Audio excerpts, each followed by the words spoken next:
My roommate kept saying I was judging her. I kept saying I was just trying to help. Then one day, a mutual friend looked me in the eye and said, "You're a very judgmental person." I was sure he was wrong, but what God showed me next changed everything. If you've ever lost a friend because you were just telling the truth, you need to hear this. I had a roommate in uni one time, and the problem, we were completely different, like apple and pineapple type different.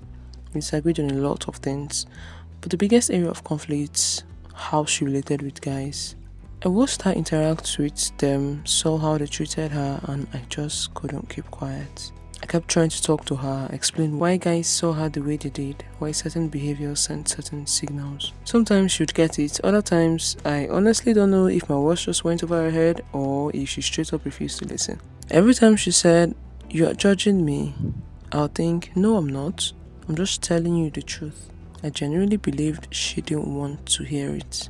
A few months later, I was talking to a mutual friend and he said something that shook me.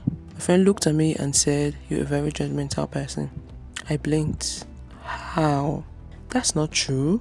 And I started arguing hard because honestly, it was already starting to annoy me how nobody ever wants to be told they are doing something wrong. So that's what I argued. People just don't want to hear the truth.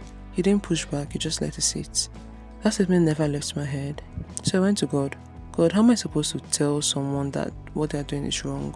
Am I supposed to just keep quiet? What does it even mean to judge someone? And this was his answer. God didn't say we shouldn't tell people when they are doing something wrong. He called us to love him and love people. But here's the catch. You remember David in the Bible? A prophet came to him with a story about a man who did something terrible. The prophet asked David to judge the case. David was furious. How could he do such a thing? That man should be killed. And the prophet said, "You are that man." David had just judged himself. That's when I realized every time you judge someone, you are openly declaring, "This is the measure I want to be judged if I ever act this way." And here's the truth.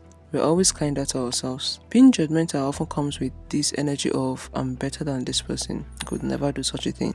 But someone once said, we can't truly know what we are capable of doing until we're in the exact same position. So, if we're not supposed to judge, what are we supposed to do? We are to speak the truth in love. Correct one another in love. The emphasis in love.